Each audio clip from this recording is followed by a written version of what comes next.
할렐루야. 예배에 나오신 우리 성도님들 주님의 이름으로 환영하고 축복합니다. 우리 좌우 앞뒤로 인사하겠습니다. 잘 오셨습니다. 네, 잘 오셨습니다. 잘 오셨습니다. 이제는 정말 가을바람도 서늘하게 불어오고 단풍도 붉게 물들고 있습니다.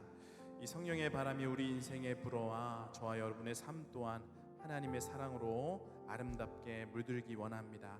우리 이 시간 그러한 마음으로 다시 한번 옆 사람에게 축복하겠습니다. 하나님이 사랑하십니다. 하나님이 사랑하십니다. 하나님이 사랑하십니다.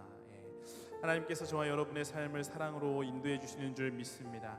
그럼 이 시간 우리 하나님의 사랑을 담아 우리 영도 지체들을 서로 축복하며 찬양하겠습니다.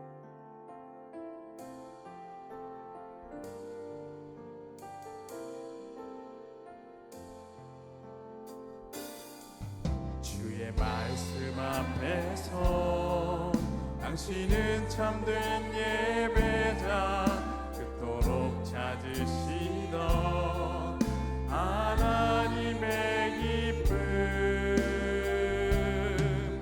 이 세상을 향한 거룩한 생명빛 되어 이 세상을 위한 구원의 소망 되어 영원한 하나님의 나라 함께 세워가 그 서로를 보면서 축복하겠습니다. 주의 부르심 따라 당신의 삶을 드릴 때 세상은 당신 안에서 주의 영광 보리라. 이 세상을 이길 주님의 군사 되어 이 세상을 섬길 주님의 손과 발 되어 영원한 하나님의 나라 함께 세워가리. 이 시간 우리 한 주를 돌아보며 회개와 초청의 기도로 나아가기를 원합니다. 우리가 얼마나 믿음의 삶을 살아보았는가 돌아보면 부끄러움 투성이인 우리 자신을 돌아보게 됩니다. 말씀 앞에서 경외함으로 주께 바로 서기를 다짐하여 놓고서는 이전과 다를 바 없이 살았습니다. 바쁘다는 이유로 하나님보다 상황을 더욱 크게 여기었고, 그러한 가운데 하나님께서 나에게 다루시기 원하시는 순종의 제목들은 잊은 채 육신의 일을 도모하였으며 다시 욕망에 이끌려 살았습니다. 입술에는 신뢰의 말보다 불평과 험담을 늘어놓아 원수에게 틈을 보였습니다. 주님, 우리를 불쌍히 여겨 주시옵소서. 주님, 이 시간 다시금 주님 앞에 섭니다. 주님, 잘못했습니다. 연약한 우리를 불쌍히 여기사 예수 그리스도의 보혈로 덮어 주시옵소서. 성령님 임재하여 주셔서 하나님께서 우리 삶에 이루기 원하시는 하늘의 뜻을 깨닫게 하시고 하늘의 뜻을 이루는 우리가 되게 하여 주시옵소서. 오늘 이 예배가 죄로 인해 세워진 하나님과 우리 사이의 담을 무너뜨리는 예배요, 하나님의 뜻을 이루어가는 예배 되기 원합니다. 주여 긍휼과 은혜로 임재하여 주시옵소서. 우리 다 같이 기도하겠습니다. 주님, 이 시간 다시 한번 주님을 붙들며 나아갑니다. 연약한 인생들로 하여금 하나님을 다시 목도하게 하시고 하나님을 바라보게 하시며 다시 한번 은혜를 갈구하며 은혜를 따라 살아가는 인생 되게 하여 주시니 감사합니다. 하나님 아버지, 연약한 우리 인생들로 하여금 하나님의 크신 사랑에 힘입어 다시금 이전에 지었던 죄를 범하지 않게 하여 주시옵시고 번복하지 않게 하시고 주님 그 가운데 이 땅의 것이 아닌 하늘의 것을 구하며 살아가는 인생 되게 하여 주시옵소서. 사단이 참수할 거리를 만들지 않게 하시고 늘 깨어 있어서 믿음으로 승리하며 믿음으로 포용하며 믿음으로 사랑하며 믿음으로 살아가는 인생 될 수 있도록 우리를 주장하여 주시옵소서. 주님, 이 시간 우리 가운데 선한 것이 없음을 고백합니다. 하나님, 선한 능력은 오직 주께로부터 옴을 이 시간 고백하오니 성령님 우리 가운데 임재하여 주시옵소서. 예수님의 이름으로 기도드립니다. 아멘. 우리 다 같이 일어나셔서 나를 통하여 찬양하시겠습니다.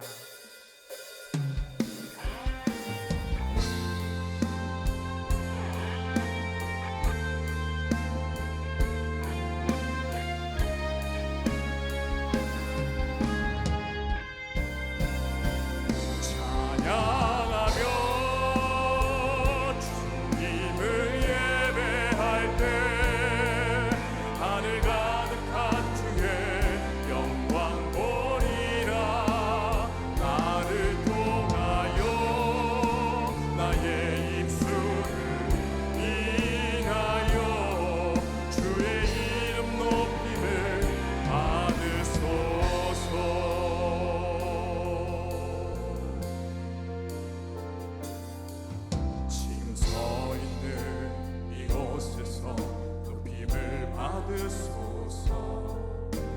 내가 밟는 땅 주님의 땅이니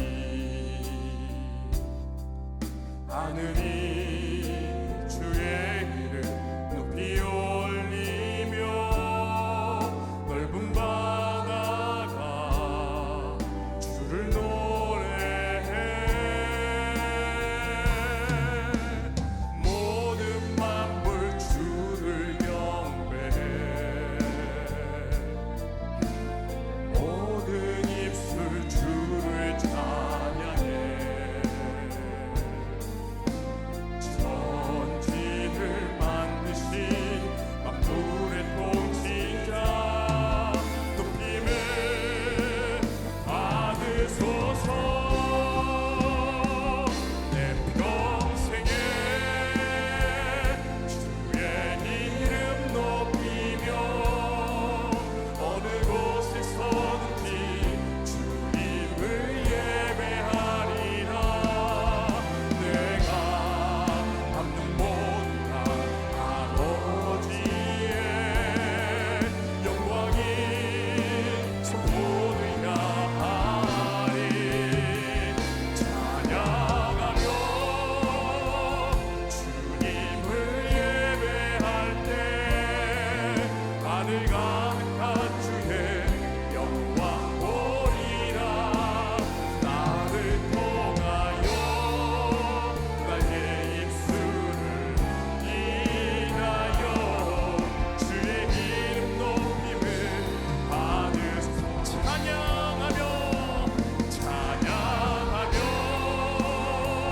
주님을 예배할 때 하늘 가득한 주의 영광 보리라 나를 통하여 나의 입술을 인하여 주의 이름 높임을 받으소서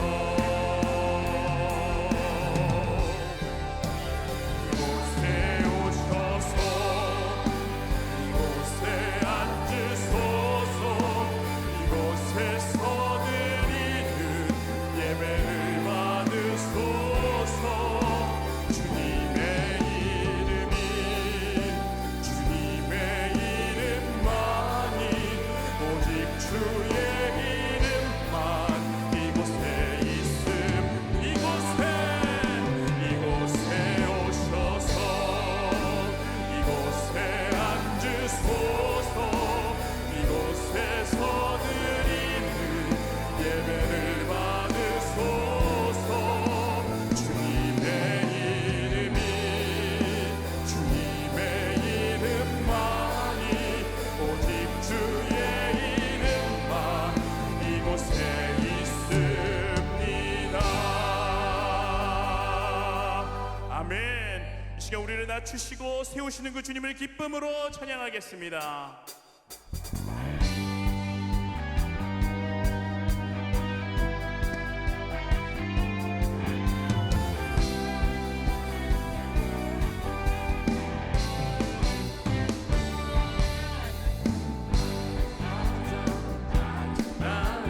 주께서 기뻐하신 작은 일에 큰 기쁨을 느끼게 하신 내가 지쳐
변치 않으시는 구원의 반석, 진실하시고 진실하신 주님 같은 반석은 없도다. 우리 마음 다해 다시 한번 고백합니다. 주님 같은 반석은 없도다. 아멘. 찬양받기 앞다가신 이름,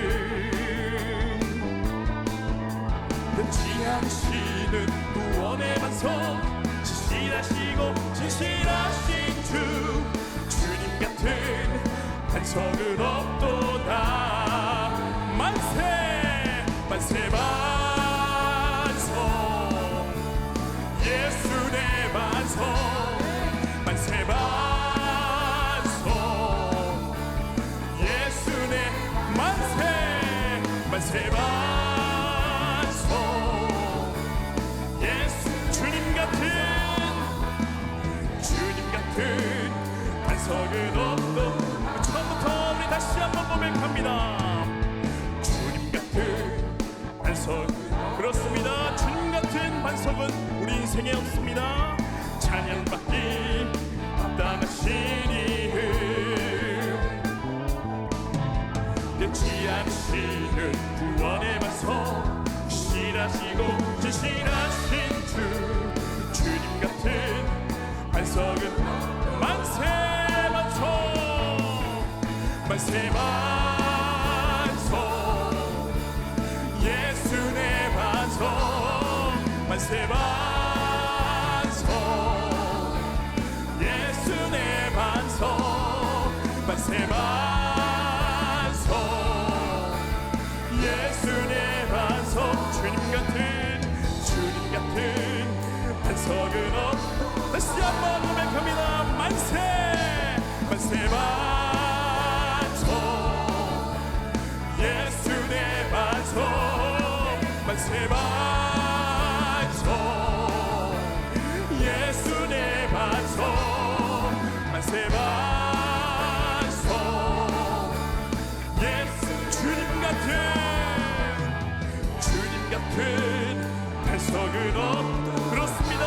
주님 같은 반석은 없습니다. 주님 같은 반석은 없도다. 마지막으로 함께 고백합니다. 주님 같은 반석은 없도다. 우리 인생의 굳건한 반석 되신 우리 주님께 감사와 영광의 박수 올려드립니다. 아멘. 자리에 앉으셔서 찬양을 이어가도록 하겠습니다. 하나님 앞에 우리가 얼마나 작고 미약한 존재입니까?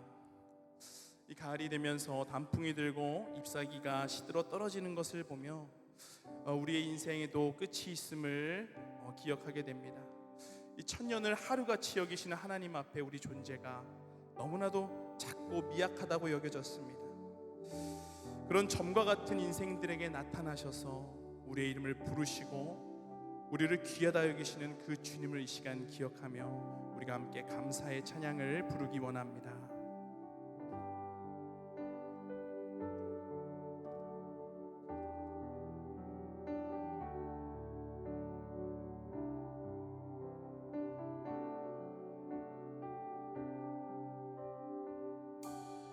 온 땅의 주인 되신 주님이 내 이름 아시며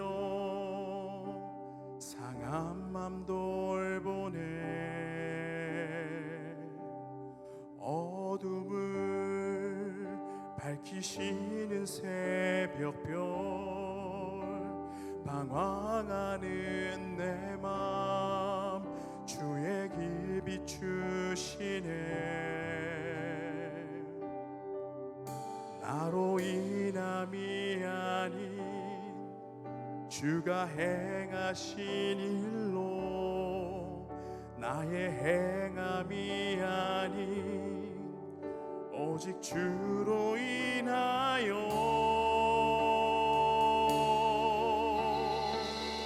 나는 오늘 피었다 지는 이름 없는 꽃과 같네.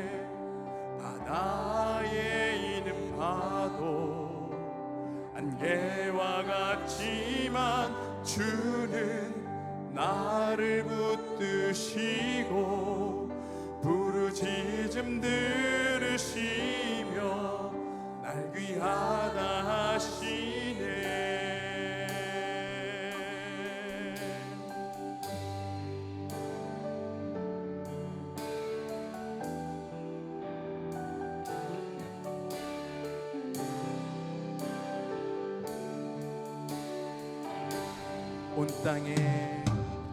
온 땅에 주인 되신 주님이 내 이름 아시며 상한 맘 돌보네.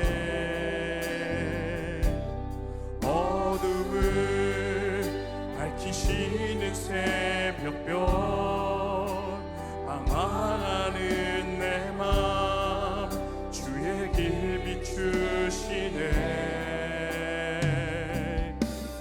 나로 인함이 아닌 주가 행하신 일로 나의 행함이 아닌 오직 주로 인하여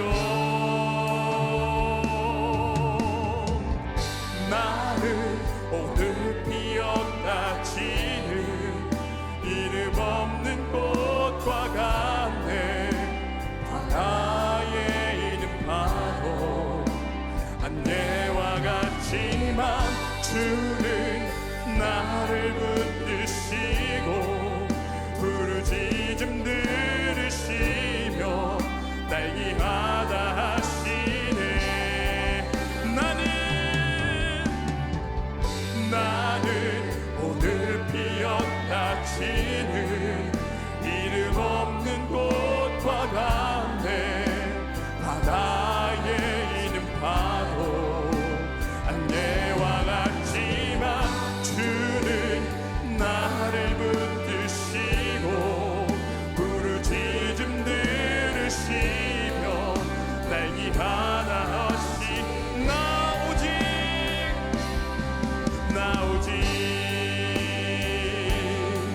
주의 것, 나 오직 주의 것, 나 오직 주의 것, 나 오직 주의 것, 나 오직 주의 것, 나 오직 주의 것. 마지막으로 나 오직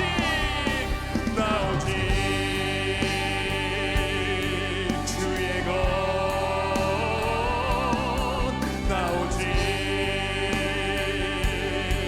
주의 것. 나는 오늘 피었다 치는 이름 없는 꽃과 같네.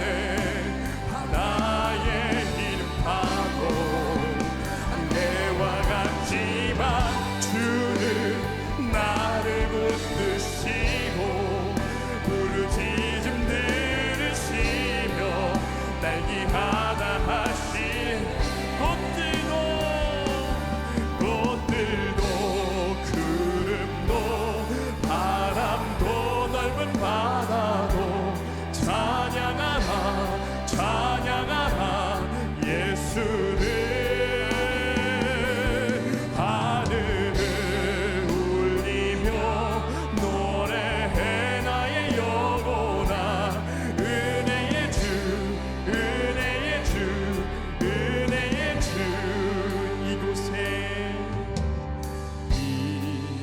이곳에 생명샘 솟아나 눈물 골짝 지나갈 때에 머잖아 열매 맺히고 웃음소리 넘쳐나리. 그날의 하늘이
끝이 있는 인생으로 하여금 영생을 허락하여 주시니 감사합니다.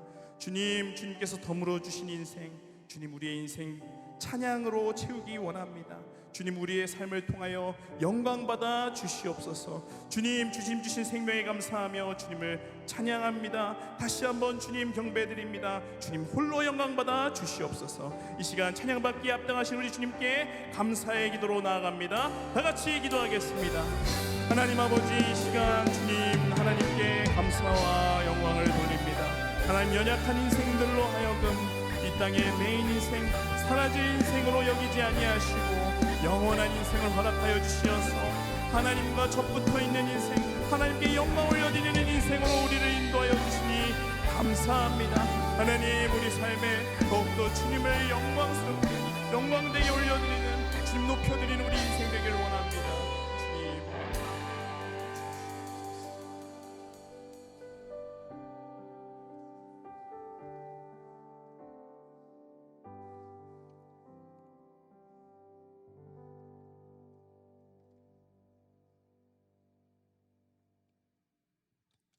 기도하겠습니다. 주님과 함께하는 이 시간이 얼마나 귀하고 소중한지 모릅니다. 찬양하고 예배하고 기도하는 이 시간이 또한 얼마나 감사한지 모릅니다. 친히 우리를 자녀로 삼아주시고 우리의 목소리를 들으시고 매일 우리와 함께하시는 주님의 넓으신 사랑에 감사와 찬양을 올려드립니다. 때로는 우리의 무지함으로 하나님을 등지고 위선과 교만으로 주님의 마음을 아프게 하지는 않았는지, 또 때로는 이기적인 마음으로 우리의 이웃에게 상처를 주고 미워하고 거짓된 모습으로 대하진 않았는지 돌아봅니다. 알면서도 혹은 모르고 지나갔던 우리의 모든 허물과 죄에 대해 용서와 자비를 구합니다. 혹시나 질병과 상처로 고통받는 성도가 있다면 치유와 회복을 간절히 간구합니다. 빈곤과 배고픔, 그리고 경제적 어려움을 겪고 있는 우리 성도들과 이웃들에겐 축복과 은혜를 내려주시길 원합니다. 가족이나 지인의 구원을 위해 기도하는 성도들에겐 친히 손길을 내밀어 주셔서 붙들어 주시고 하나님의 품으로 인도하여 주시길 기도합니다. 믿지 않는 이웃들에게 복음을, 고난을 겪고 있는 이웃들에게 손길을, 그리고 상처받은 이웃들에게 사랑을 전할 수 있는 주님의 진실한 제자 되게 하여 주시옵소서. 사랑이 넘치는 영도교회 되게 하시고 말씀으로 하나 되는 교회 되게 하시고 기도와 중보로 많은 교회들의 귀감이 되고 하나님의 귀한 사역을 감당하는 공동체가 되게 하여 주옵소서. 각 부서의 교사들과 찬양으로 사역하시는 사역자들, 그리고 식당에서, 주차장에서, 보이지 않는 모든 곳에서 봉사하시는 분들께 주님의 은혜가 더하길 바랍니다. 말씀으로 섬기시는 목사님과 전도사님들, 그리고 교회 각 모든 지체들에게도 건강과 복 내려주시기를 원합니다. 사랑합니다. 주님, 이 모든 말씀을 예수님의 이름으로 기도합니다. 아멘.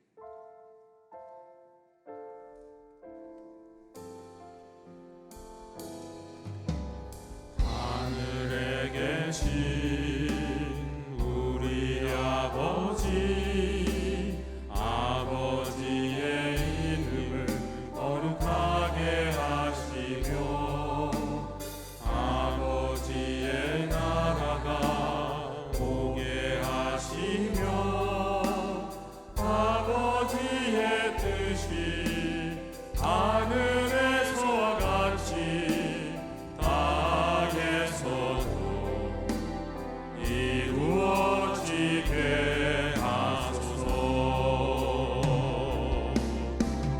오늘 우리에게 일용할 양식을 주시고 우리가 우리에게 잘못한 사람을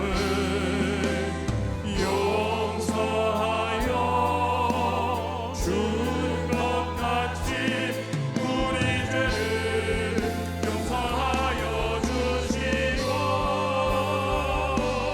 우리를 시험에 빠지지 않게 하시고 악에서 구하소서.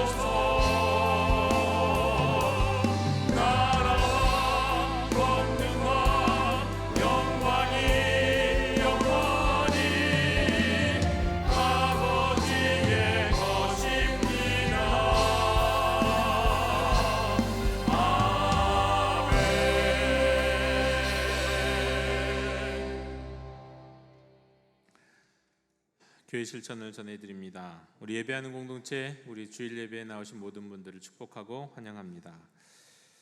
지난 화요일 우리 정교인 체육대회가 좋은 날씨 속에서 또 많은 성도님들이 참여해 주셔서 풍성한 은혜의 잔치가 될 수 있었습니다.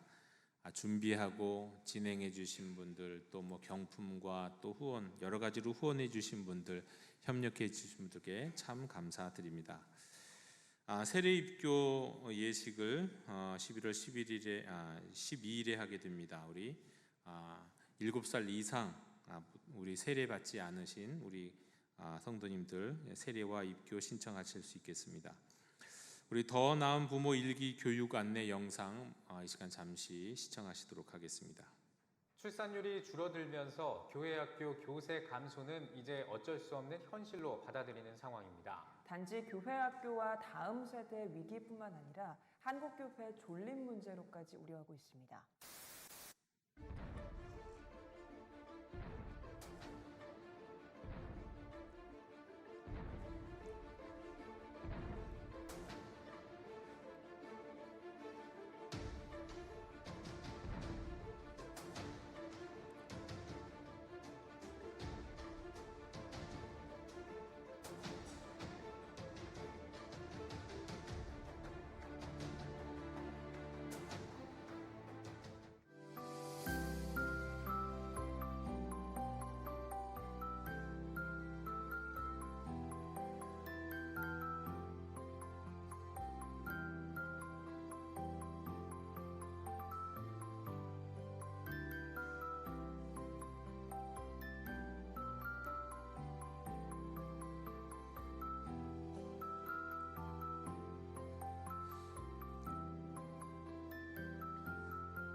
우리 더 나은 부모 일기 교육 신청해 주시기 바랍니다. 단지 신앙 교육뿐만 아니라 여러 가지 차원에서 우리 더 나은 부모가 되기 위한 우리 일단 배움의 시간, 나눔의 시간이 있겠습니다.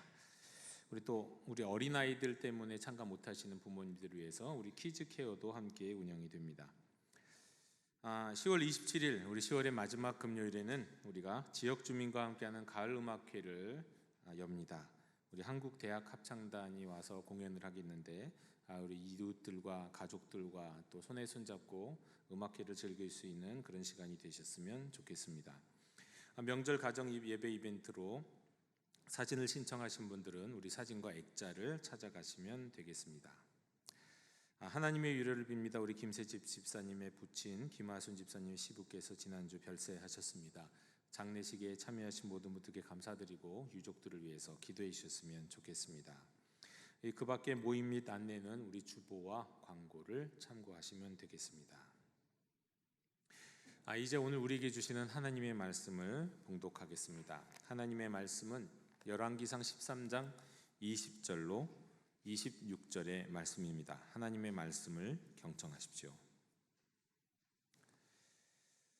그들이 상 앞에 앉아 있을 때에 여호와의 말씀이 그 사람을 데려온 선지자에게 임하니 그가 유다에서부터 온 하나님의 사람을 향하여 외쳐 이르되 여호와의 말씀에 내가 여호와의 말씀을 어기며 내 하나님 여호와께서 내게 내리신 명령을 지키지 아니하고 돌아와서 여호와가 너더러 떡도 먹지 말고 물도 마시지 말라 하신 곳에서 떡을 먹고 물을 마셨으니 내 시체가 내 조상들의 묘실에 들어가지 못하리라 하셨느니라 하니라. 그리고 자기가 데리고 온 선지자가 떡을 먹고 물을 마신 후에 그를 위하여 나귀의 안장을 지으니라. 이에 그 사람이 가더니 사자가 길에서 그를 만나 물어 죽이매 그의 시체가 길에 버림받으니 나귀는 그 곁에 서 있고 사자도 그 시체 곁에 서 있더라. 지나가는 사람들이 길에 버린 시체와 그 시체 곁에 선 사자를 보고 그 늙은 선지자가 사는 성읍에 가서 말한지라.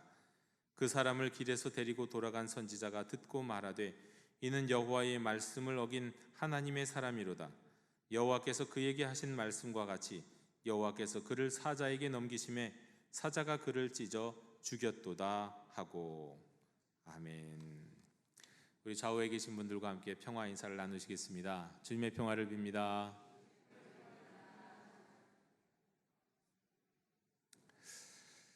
북이스라엘의 왕이 된 여로보암은 여러 가지 두려운 바가 있었습니다. 그 중에 한 가지는 자신의 백성들이 절기 때마다 솔로몬 성전에 가서 예배하고 제사 드리는 것이었습니다. 북이스라엘과 남유다, 우리 남한과 북한이 그랬죠.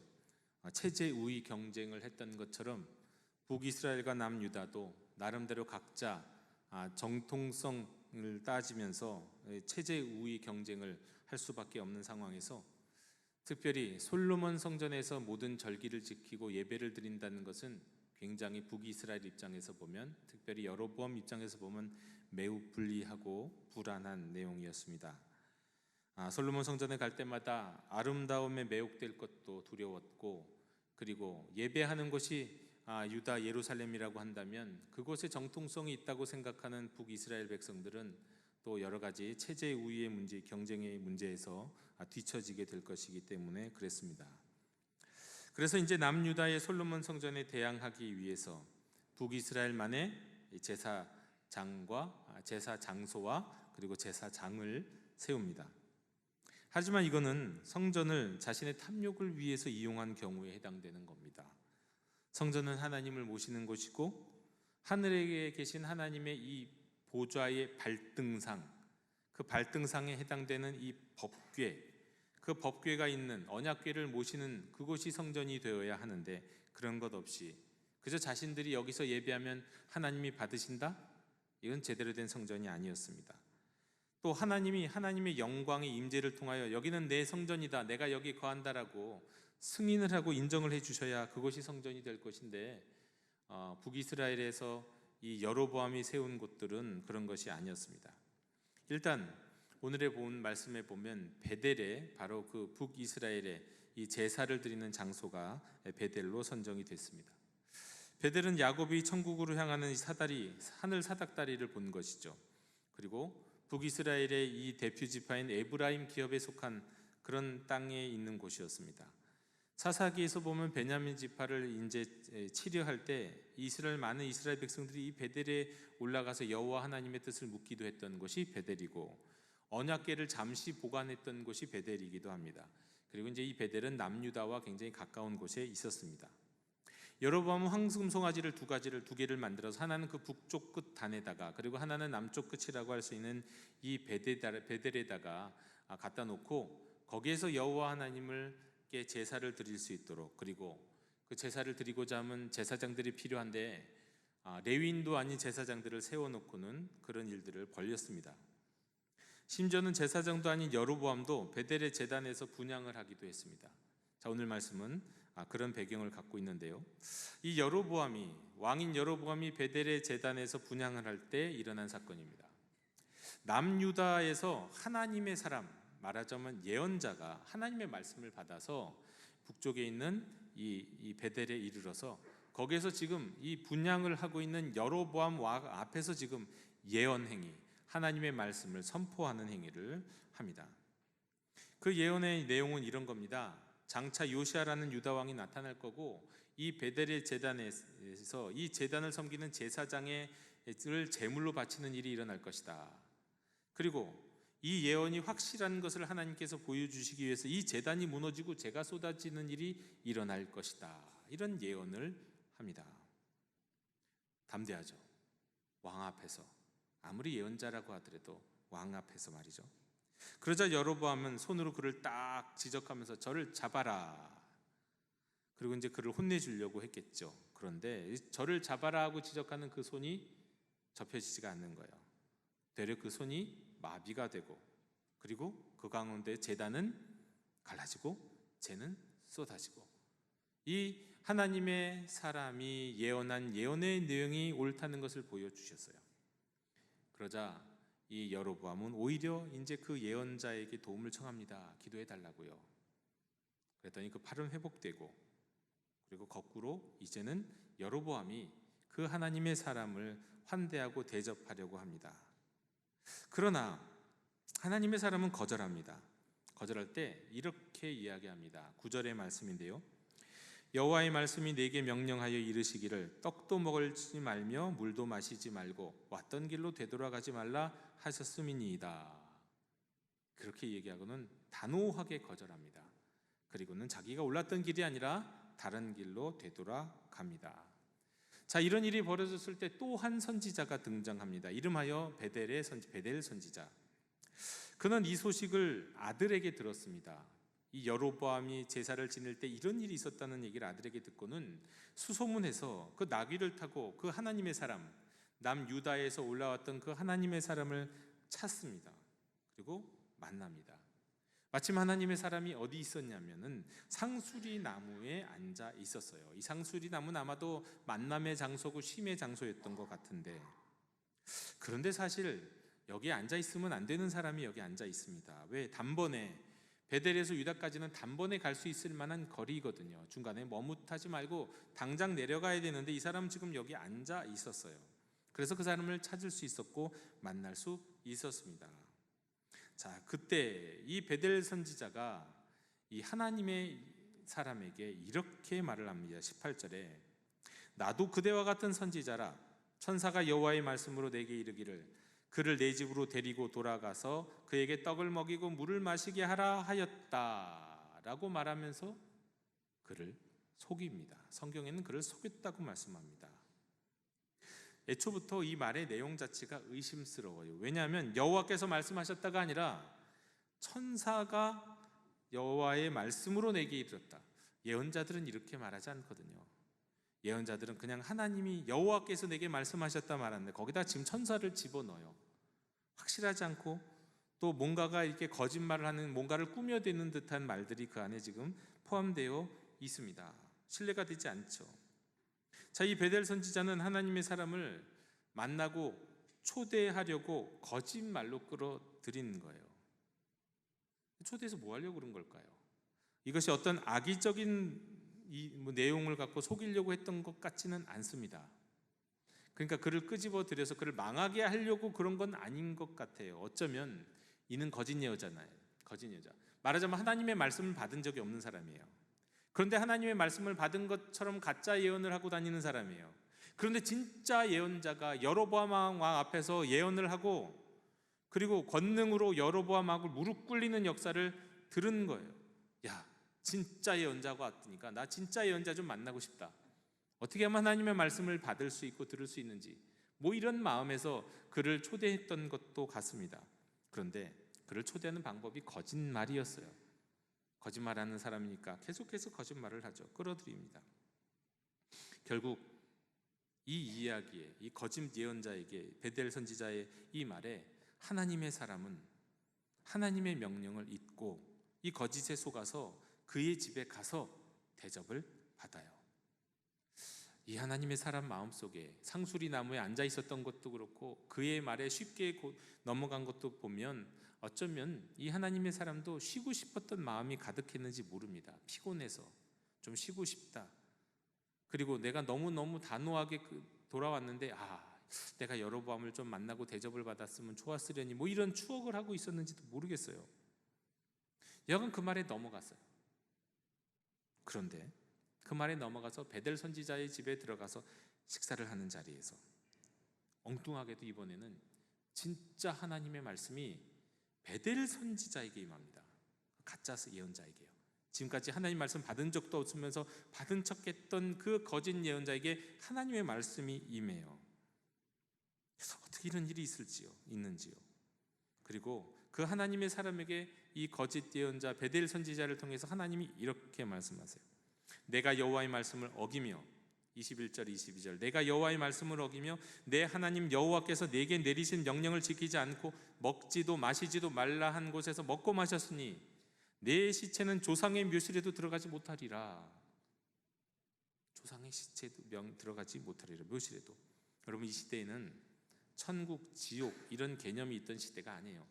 이때 당시 이스라엘 백성들은 천국도 지옥도 알지 못하던 시대예요. 그런데 이런 세상을 이런 시대에는 다만 조상의 묘실에 자기가 들어가지 못한다, 이것은 아주 무서운 심판이었어요. 중벌이었어요. 내가 조상의 묘실에 들어가지 못하다니 마치 내가 천국에 가지 못한다는 것 같은 그런 느낌으로, 지금 이 하나님의 예언자는 그런 심판을 받게 되온 겁니다. 하나님의 말씀을 받은 하나님의 사람이 하나님의 말씀을 막중하게 여기지 아니하였기 때문에 하나님의 말씀을 받은 바 없었던 거짓 예언자를 통해서 하나님이 말씀을 주십니다. 여러분, 하나님의 말씀에 귀를 닫으면요, 하나님의 말씀을 주셨는데 그 말씀에 불순종하면 그 사람에게 다시 말씀하시지 않는 거예요. 모든 경우는 그렇지 않죠. 모든 경우라고 그렇게 얘기할 수는 없지만 말씀하지 않아요. 불순종하고 따르지 않으면. 그래서 엉뚱하게 한 번도 하나님의 말씀 받지도 않은 가짜 예언자를 통해서 하나님이 말씀하시는 거예요. 아이러니죠. 하나님의 말씀보다 사람의 말에 귀를 기울였기 때문에 더 이상 그에게 이제 직접 말씀하지 않는 하나님. 자, 그런데 이 두 사람, 이 엄중한 하나님의 말씀을 듣고도 참으로 이상한 것은 식사를 다 끝냅니다. 지금 식사를 하다가 이렇게 하나님의 말씀이 선포됐거든요. 예언을 하게 됐거든요. 그런데 식사를 끝내요. 엄중한 말씀을 들었는데, 무시무시한 말씀을 들었는데 어떻게 식사를 다 끝낼 수 있을까요? 이 베델 선지자는 내가 지금 몽한 거야, 자기가 무슨 짓을 했는지도 몰라서 그랬는지 모르겠는데 적어도 이 하나님의 사람이면, 이 엄중한 하나님의 말씀을 들었으면 회개하든지 내가 잘못했다고 하든지 뭐 그래야 되는 것 아닌가요? 회개도 하지 않아요. 하나님의 말씀을 어느새 가벼이 여기고 있는 모습을 봅니다. 아니, 어쩌면 체념일까요? 하나님 한번 말씀하셨으니 그 말씀은 돌이킬 수 없을 거야. 아니면 아니란 건가요? 설마 그런 일이 있을까? 이렇든 저렇든 분명한 것은 총체적으로 하나님의 말씀을 가벼이 여겼다는 겁니다. 하나님의 말씀을 가벼이 여겼어요. 자, 그리고 식사가 끝난 이후에 하나님의 사람이 유다로 내려가는 길에 예언에 합당한 어떤 놀라운 역사가 또 일어납니다. 평소에는 길에 나타나지도 않는, 나타나기도 어려울, 찾아가도 찾기 어려운 사자가 길에 나타나요. 그 하나님의 예언자가 내려가고 있는 그 길에, 그리고 그를 찾아 물어 죽여요. 그리고는 보란듯이 거기를 지키고 있습니다. 나귀와 함께. 이것도 참으로 이상한 일이에요. 본래 사자는 이런 경우에 나귀를 해치고 잡아먹습니다. 나귀를요. 사람보다는 나귀를 잡아먹게 돼 있어요. 근데 나귀는 건드리지 않아요. 그리고 사람도 해치고는 사람도 잡아먹지 않아요. 그냥 거기 지키고 있어요. 그러면서 지나간 사람들에게 봐라 이거예요. 봐라. 무슨 일이 일어났는지 봐라. 하나님의 사람이 하나님의 말씀을 가벼이 여겼을 때, 무겁게 여기지 않고 그 말씀에 순종하지 않았을 때 어떤 일이 일어났는지 봐라 하듯이 지금 사자가 거기에 딱 지키고 있는 겁니다. 지나간 사람들이 이 사실을 베델 선지자에게 알립니다. 베델 선지자는 나귀를 타고 와서 이 광경을 목도합니다. 그는 시체를 수습합니다. 그리고 자신이 하나님의 사람을 여호와의 말씀에 불순종하게 하였다는 것을 느끼고 알았을 거예요. 그리고 지금 하나님이 자기에게 주신 말씀처럼 그를 심판하셨다는 것도 깨닫습니다. 그리고 어떻게 보면 자책감, 어떻게 보면 불쌍한 마음이 다 있어서 그를 자신의 묘실에다가 모셔요. 장사해요.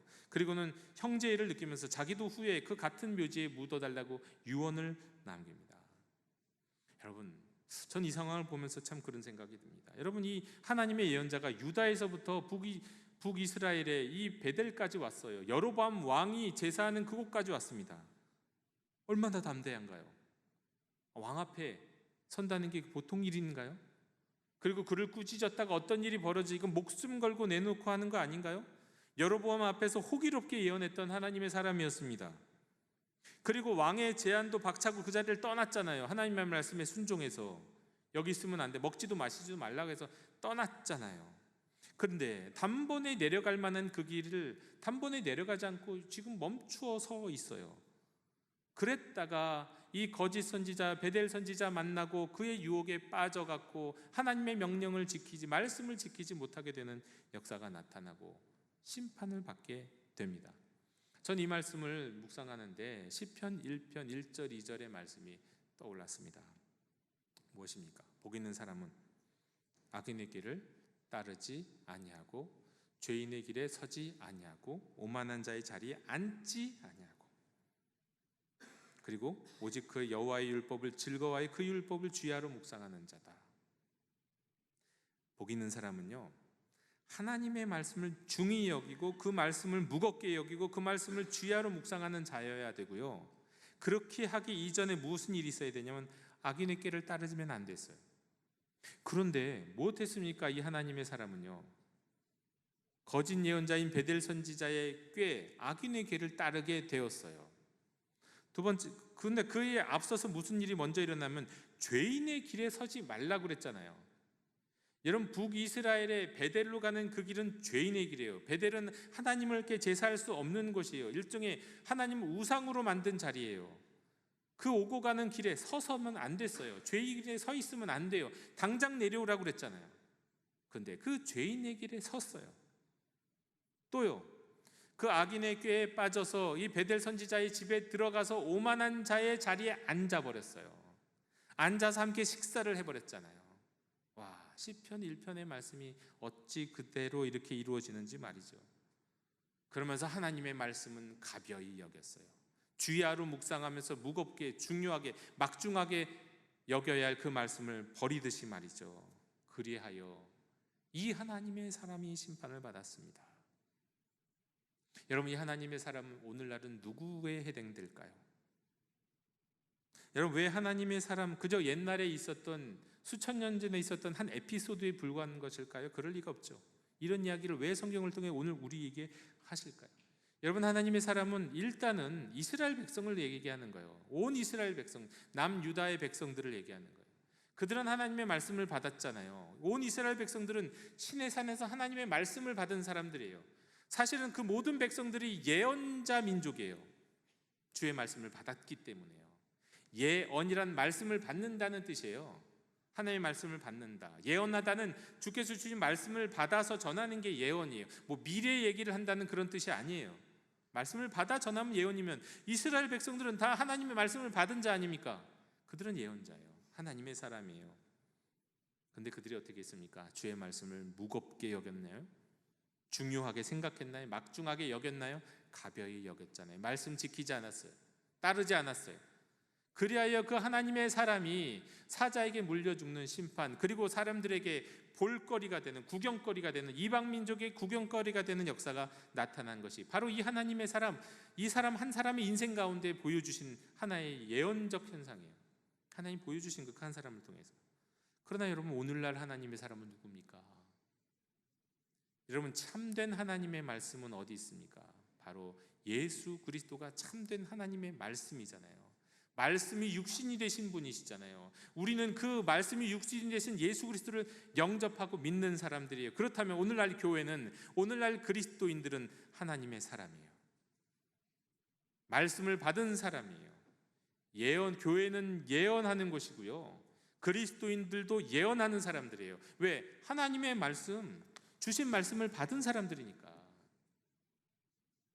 그런데 오늘날 이 수천 년 전에 하나님의 사람과 이스라엘 백성들은 그 말씀을 지키지 못해서 이런 어마어마한 심판을 받았다고 한다면, 오늘날 예수 그리스도를 통하여 하나님의 말씀을 받은 우리는 그들만큼, 아니 그들과 다르게 우리는 이 하나님의 말씀을 소중히 여기고 있나요? 말씀 붙들고 있나요? 주야로 묵상하고 있나요? 막중하게 여기고 있냔 말입니다. 하나님의 말씀을 가벼이 여기면 어떻게 되나요? 저는 오늘 말씀을 묵상하면서 참 몇 가지 중요한 포인트 내용들을 발견하게 됩니다. 저는 가장 이상했던 것 중에 하나는 뭐였냐면요, 어떻게 베델 선지자, 거짓 선지자에게 하나님의 말씀이 임하는가였어요. 그 거짓 선지자인데 하나님의 말씀이라는 것이 성령으로 충만하고 깨끗하고 의롭고 뭐 그런 사람에게 임해야 되는 거 아닙니까? 거룩한 사람에게. 그런데 이 베델 선지자는 가짜 예언하면서 먹고 사는 사람이었단 말이죠. 무당 같은 사람이에요, 말하자면. 가짜 무당이에요, 그것도. 그런데 그에게 하나님의 말씀이 임하다니 어떻게 그런 일이 있는가? 여러분, 이걸 통해 알 수 있는 게 하나님의 말씀은요, 자유하십니다.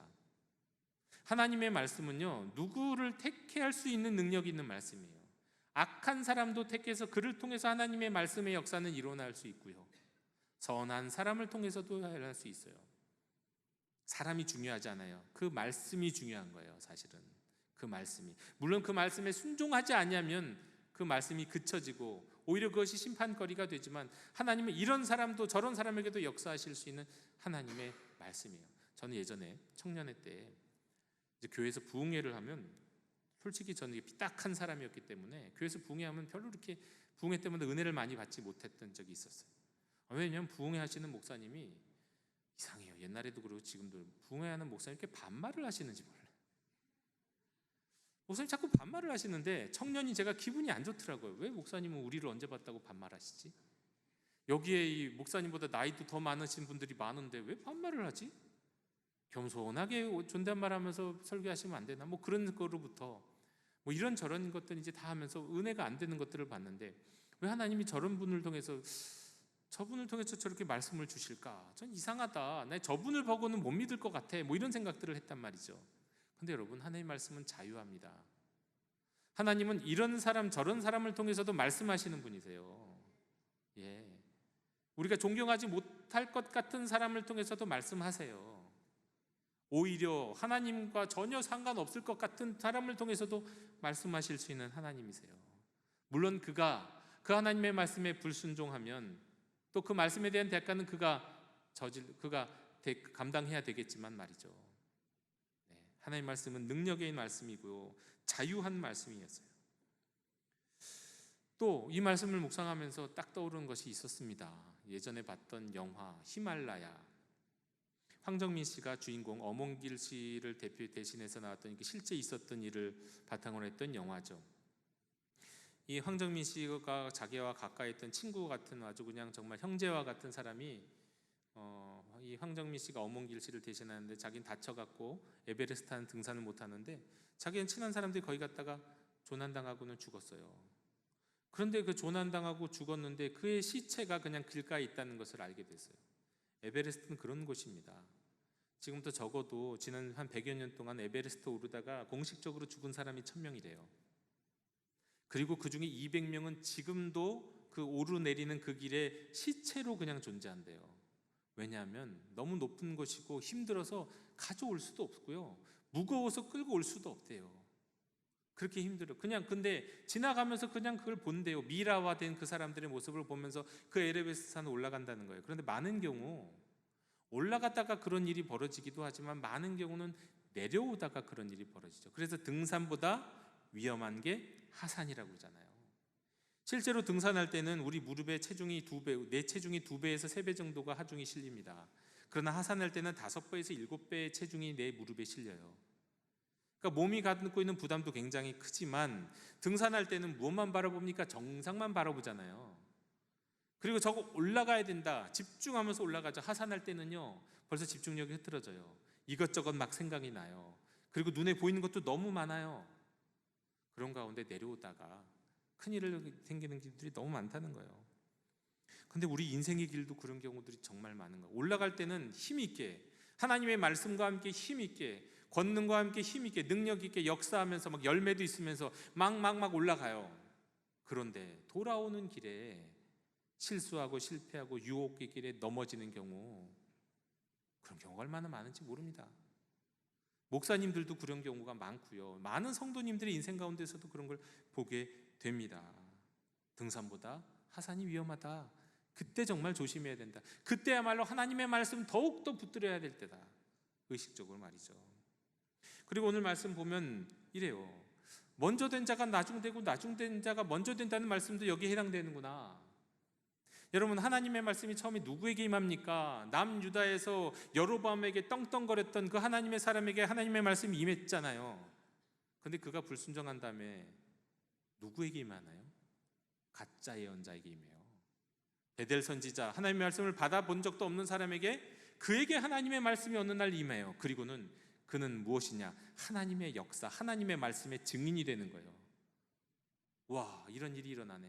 그 때문에 자기 때문에, 자기의 거짓 꾀임 때문에 하나님의 사람이 죽었는데, 심판을 받았는데, 그런데 오히려 또 그가 그 하나님의 말씀의 증인이 되잖아요.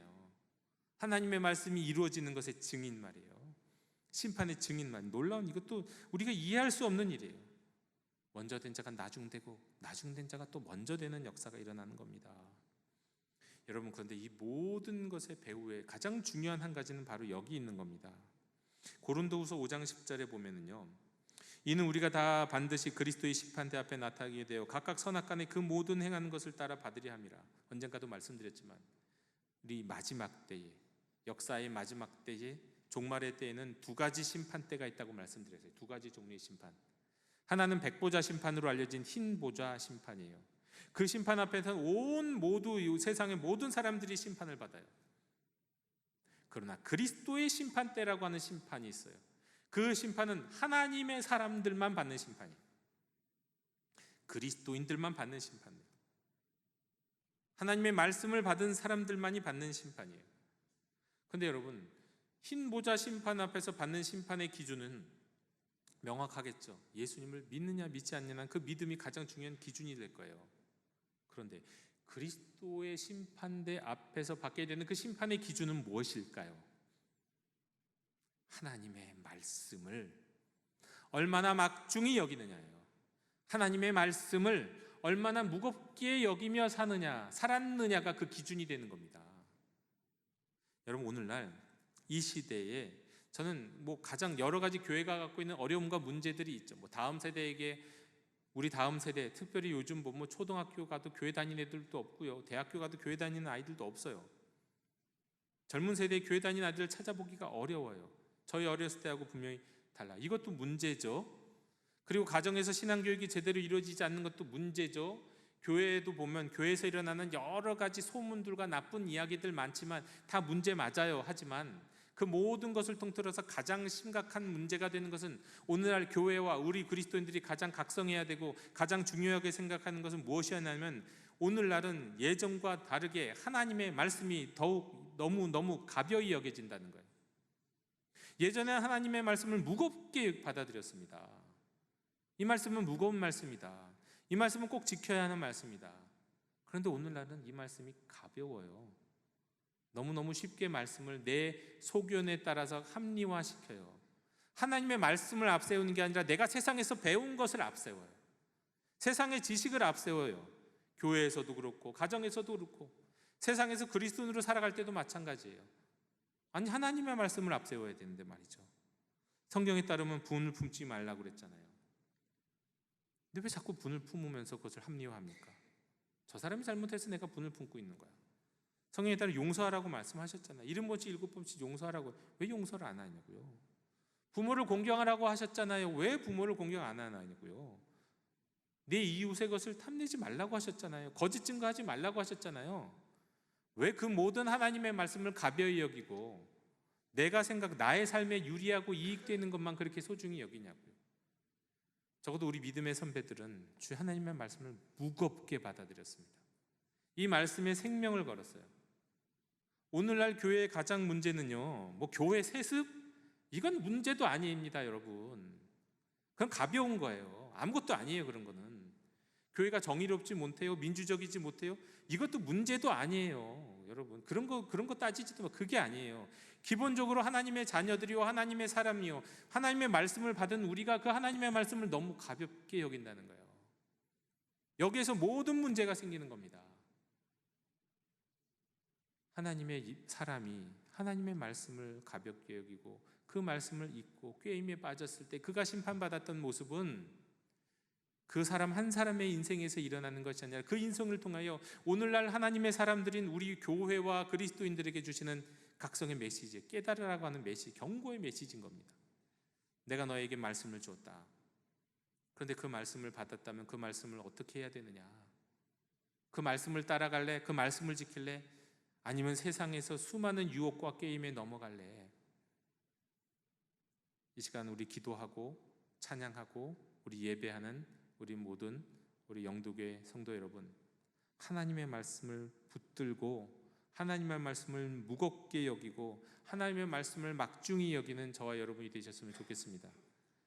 우리가 여기에서 이 하나님의 말씀을 무겁게 여기고 중히 여기는 이 한 가지만 우리가 회복하더라도, 아니 여기에서 이 한 가지를 우리가 회복하기 전에는 우리 믿음의 다른 일들은 일어나지 않습니다.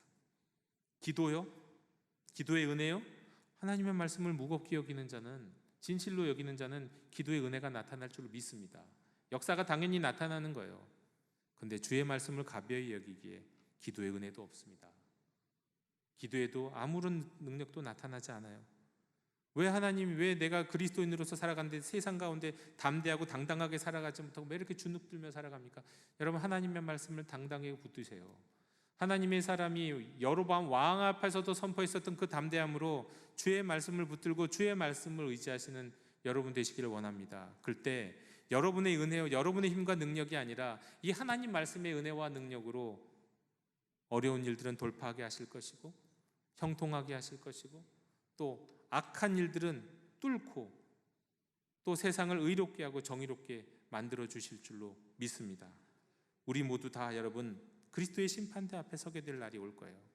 여러분 그때 부끄러움 없이 하나님 말씀 붙들고 말씀대로 살아가는 저와 여러분, 그리고 말씀대로 살아가는 그 본을 우리 자녀들에게 보여줄 수 있는 우리 성도님들이 다 되시기를 주님의 이름으로 축원합니다. 하나님 감사합니다. 주의 말씀 붙들고 나아갑니다. 우리가 이 말씀만은 꼭 소중히 여기고 생명 걸고 지키는 하나님의 자녀들이 다 될 수 있도록 인도하여 주시옵소서.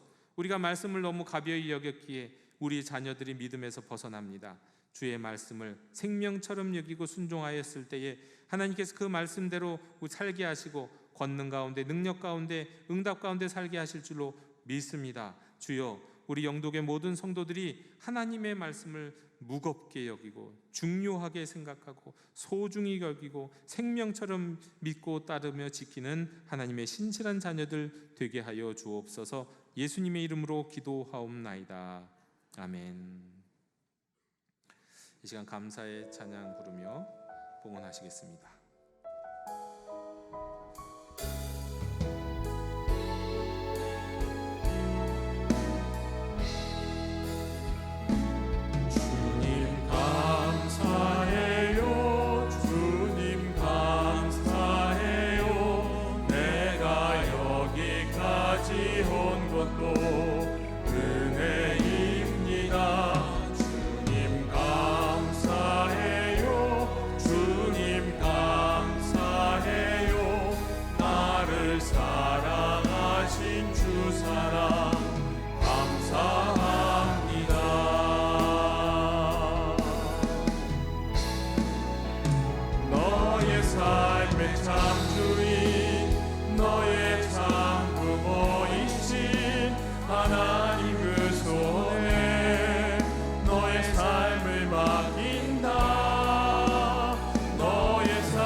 오늘도 귀한 말씀을 먹이시고 우리의 영혼의 소원을 만족해 하시는 하나님 감사합니다. 이 생명의 말씀 혼자만 받아 먹지 않고 이웃들에게도 나누어 줄 수 있는 귀한 마음 허락하여 주옵소서.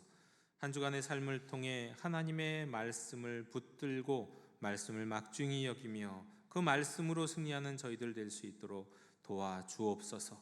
이러한 다짐 가운데 이 시간 우리 구별하여 준비한 예물을 드립니다. 작은 것을 작다 아니하시고 큰 것을 크다 아니하신 우리 하나님께서 우리의 중심을 살피실 줄로 믿습니다. 정성과 헌신을 이 시간 하나님께 드리오니 우리의 마음을 보시고 하늘 문을 여시며 받아 주옵소서. 우리에게 허락한 것인 것 중에 모든 것이 다 주님의 것이지만 특별히 구별하여 드리오니 드리는 예물이 주님의 나라의 사업을 위해 쓰여지는 곳곳마다 하나님의 영광 나타나게 하여 주옵소서. 드리는 손길들을 기억하셔서 그 손길과 그 가정이 생명 있게 하시고 풍성한 삶을 누릴 수 있도록 도와주옵소서. 감사드리며 예수 그리스도 이름으로 봉헌기도 드리옵나이다. 아멘.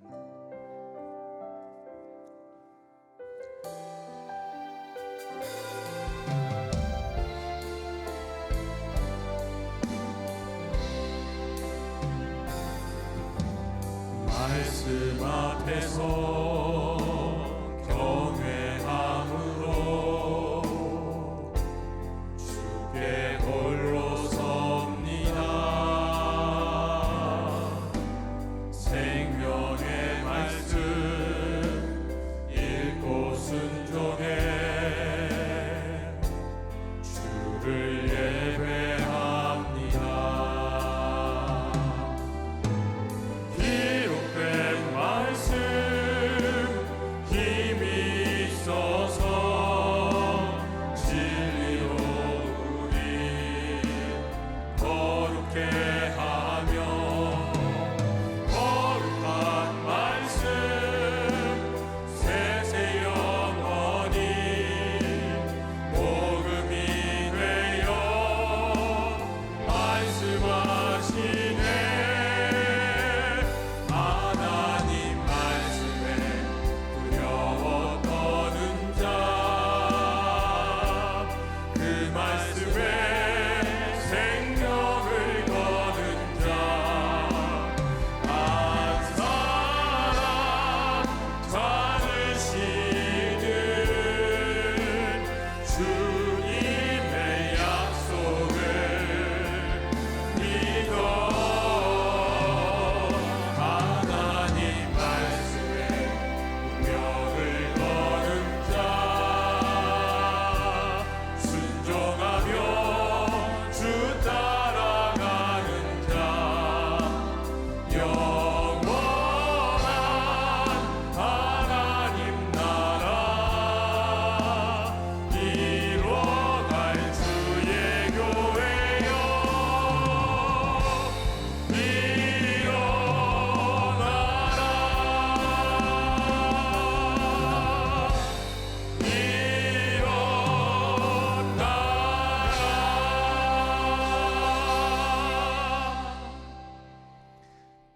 지금은 우리 주 예수 그리스도의 은혜와 하나님 아버지의 크신 사랑과 성령님의 교제가 그리스도의 심판대 앞에 서게 될 모든 하나님의 사람들, 그러나 이 시간 다시 한번 하나님의 말씀에 운명을 걸고 순종하고 주 따라가기로 결단하는 모든 주의 백성들 머리 위에 지금부터 영원토록 함께 계시기를 간절히 축원하옵나이다.